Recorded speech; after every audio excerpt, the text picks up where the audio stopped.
Pakistani cricket का जो बेड़ा गर्क किया है वो 90s के क्रिकेटर्स ने किया है। 90s के क्रिकेटर्स के पास गॉड गिफ्टेड टैलेंट था, लेकिन उन्होंने अपने टैलेंट को पाकिस्तान के लिए सही तरह से इस्तेमाल नहीं किया है। ये दावे किए हैं या फिर इल्जाम लगाए हैं मोहम्मद हफीज ने कि 90s के बॉलर्स ले लें या बैटर्स ले लें, आपके पास एक से बढ़कर एक बॉलर था आपके पास। उसके बाद जो भी टीम आती गई है, जो भी नए बच्चे आते गए हैं, उनके अंदर वो 90s के क्रिकेटर्स का जहर भरा हुआ था। वही जहर पूरी दुनिया के सामने आपको 2010 के अंदर नजर आया, उससे पहले आपको नजर नहीं आया। पाकिस्तान क्यों नहीं जीता है 92 के बाद कोई भी वर्ल्ड कप? वजह वही थी कि हमारे क्रिकेटर्स करप्ट हो गए थे, हमारे क्रिकेटर्स के अंदर करप्शन आ गई थी। मोहम्मद हफीज ने अपने मुंह से ये करप्शन के अल्फाज तो नहीं निकाले, लेकिन उनके सारे इशारे इसी तरफ थे। भाई 2010 के अंदर जो आपको मैच फिक्सिंग नजर आई है वो इसका सिर्फ एक पहलू है कि वो पूरी दुनिया के सामने आ गया, वरना पाकिस्तानी क्रिकेट टीम के अंदर 90s के जो क्रिकेटर्स हैं वो करप्शन लेकर आए और वहीं से चलता आ रहा था। उनके पास टैलेंट बहुत था, इसमें कोई शक नहीं। उनके अंदर टैलेंट कूट कूट के भरा हुआ था, लेकिन इसके साथ साथ उनके अंदर करप्शन भी भरी हुई थी। कौन सा इन्होंने आईसीसी इवेंट हमें जीत कर दिया है? किस आईसीसी इवेंट के अंदर इन्होंने पाकिस्तान का झंडा बहुत ऊंचा किया है?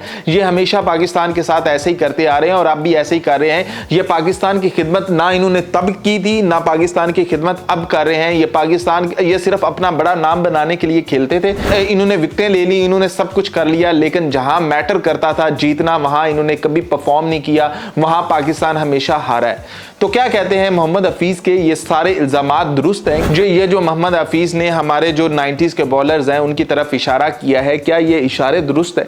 क्योंकि अगर हम देखें वकार यूनुस, वसीम अकरम ऐसे बड़े बड़े नाम थे कि भी दुनिया कहती थी इससे बड़ा बॉलर कोई और हो ही नहीं सकता।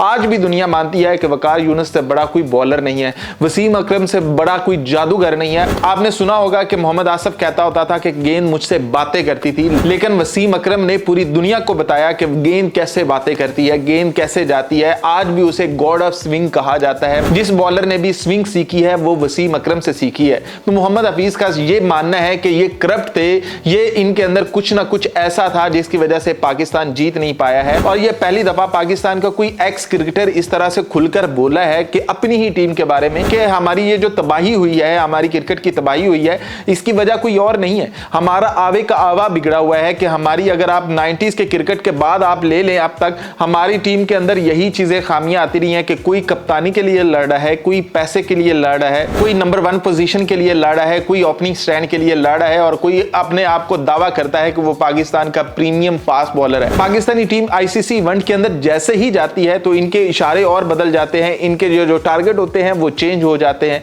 आपने देखा कि पाकिस्तान 2017 की चैंपियंस ट्रॉफी जीता, वो टीम टूटी हुई थी और उसके बारे में कोई ये नहीं कह सकता था कि ये टीम चैंपियन बन सकती है, लेकिन वो था सरफराज अहमद जिसने पाकिस्तानी टीम को चैंपियन बनवाया। वो था वो कप्तान जिसने पूरी टीम को इकट्ठा किया और वो लेकर चल पड़ा। लेकिन आप चेक कर लें कि 92 के बाद अब तक कोई ऐसा हमें कप्तान नहीं मिला जो कि हमें जोड़े रखे हो। आपने यूनुस खान को कहते हुए सुना था कि भी मुझे पता है कि कौन मेरे खिलाफ साजिशें कर रहा है, कौन मेरे खिलाफ कैंपेन चल रहा है, कि भी ना मोहम्मद यूसुफ बचता है ना यूनुस खान बचता है। यानी कि जो कप्तान बनता है उसके खिलाफ एक महाज खुल जाता है कि उसके खिलाफ जो बॉलर्स हैं वो अलहदा अपनी कैंपेन बना लेते हैं, जो बैटर्स हैं वो अलहदा कैंपेन बना लेते हैं। ये तब से लेकर अब तक, यानी कि बाबर की कप्तानी में आपने सुना था कि शाहीन ने ऐसे कर लिया, फलां ने ऐसे कर लिया। तो मोहम्मद हफीज का कहना है कि ये जो सारी चीजें हैं ये सब कुछ सबक मिला हुआ है इन्हें 90s से, कि 90s के बॉलर्स ऐसे किया करते थे या 90s की जो टीमें हैं वो ऐसे किया करती थी, हमारी टीम ऐसे करती थी, तो उससे ये सीख मिली हुई है इनको और ये सारे इस तरह से चल रहे हैं। तो मोहम्मद हफीज ने हमारे ये जो बड़े बड़े नाम है, मोहम्मद हफीज ने उनका नाम नहीं लिया, लेकिन उसके इशारे ऐसे थे कि हर कोई समझ गया कि भाई ये किसके बारे में बात कर रहा है, ये किसके बारे में बात कर रहा है। और उसके बाद वकार यूनुस का मोहम्मद हफीज को रिप्लाई करना, 90s का लौंडा और उसके अंदर स्टैट्स दिखाने अपने और वसीम अकरम के, तो वो इशारा देता है कि कहीं वो मोहम्मद हफीज ने डायरेक्ट वकार यूनुस पर तो अटैक नहीं किया था। तो क्या कहते हैं, क्या मोहम्मद हफीज के ये जो सारे दावे हैं कि बहुत बड़े दावे हैं कि पाकिस्तानी टीम को करप्शन कह दिया एकदम से कि भी वो करप्ट है सारे के सारे, भी जो आता था करप्शन करता था, जो आता था करप्शन करता था, कोई मुल्क के लिए इस तरह से खेलता नहीं था। तो क्या ये सारे जाविये, सारी बातें क्या मोहम्मद हफीज की दुरुस्त हैं कि भी हमारी टीम ऐसी है, बस हमारी टीम ने अपना बड़ा नाम, जिस भी प्लेयर ने अपना बड़ा नाम बना लिया, उसके बाद उसके उसकी आंखें हो जाती है कि भाई मैंने पैसा बनाना है। ये पाकिस्तानी टीम मुल्क के लिए मेरा ख्याल है तभी तक खेलते हैं कि जब तक इनको लगता है कि हमारा नाम बड़ा नहीं हो रहा। जैसे ही नाम बड़ा हो जाता है फिर कहानियां बदल जाती हैं, फिर कहानी पाकिस्तान की नहीं रहती है। क्यों इंडिया की क्रिकेट डे बाय डे ऊपर जा रही है और पाकिस्तान की डे बाय डे नीचे आ रही है? पाकिस्तान के बॉलर अपने आप को इतना बड़ा समझ लेते हैं कि भाई वो दुनिया के सबसे बड़े बॉलर बन जाते हैं। वो अपने आप को कहते हैं कि भाई हमारे मुकाबले का कोई है ही नहीं। और जैसे ही ये गरूर आता है, जैसे ही ये नाम आता है, उसके बाद डिस्ट्रक्शन शुरू हो जाती है, तबाही शुरू हो जाती है। और आपके सामने हमने शाहीन को तबाह होते हुए देखा, आपके सामने हमने हारिस रऊफ को तबाह होते हुए देखा, हमने अपनी आंखों के सामने सब कुछ तबाह होते हुए देखा, अपनी टीम पूरी की पूरी तबाह हुए देखी। हमने अपने स्पिनर्स आने ही नहीं दिए। भी सईद अजमल होता था, सईद अजमल के बाद आप कोई बड़ा नाम बता दो, क्या पाकिस्तान के लड़के स्पिन बॉलिंग नहीं करते हैं? अब जाकर आपको 2-3 नाम नजर आ रहे हैं, लेकिन उनको भी मौका कौन देगा? उनको भी न्यूजीलैंड में जाकर मौका देगा, जहां अपनी टीम को मौका देना था, जहां अपने स्पिनर्स को मौका देना था, वहां हम देते नहीं है। तो हमारी कहानियां ऐसे ही हैं कि हमारी क्रिकेट का कोई सर पांव नहीं है। हम जो बंदा जिसके पास ताकत होती है वो एक डायरेक्शन देता है और वो अपनी तरफ क्रिकेट लेकर चला जाता है।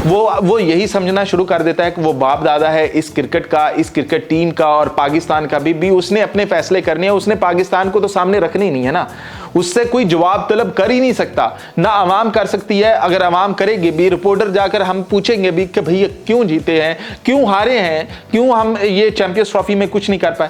होता रहता है, टीमें हारती रहती हैं। हम अगला हमारा मिशन और है भाई, मिशन यही होते हैं, आईसीसी इवेंट्स जो होते हैं, मिशन क्या होते हैं कि आपने लीग्स जीतनी है, जिम्बाब्वे से आपने सीरीज जीतनी है। क्या ये वाली लाइन होती है? क्या ये वाले आपके मेरिट हैं? क्या ये वाले आपके मिशन है?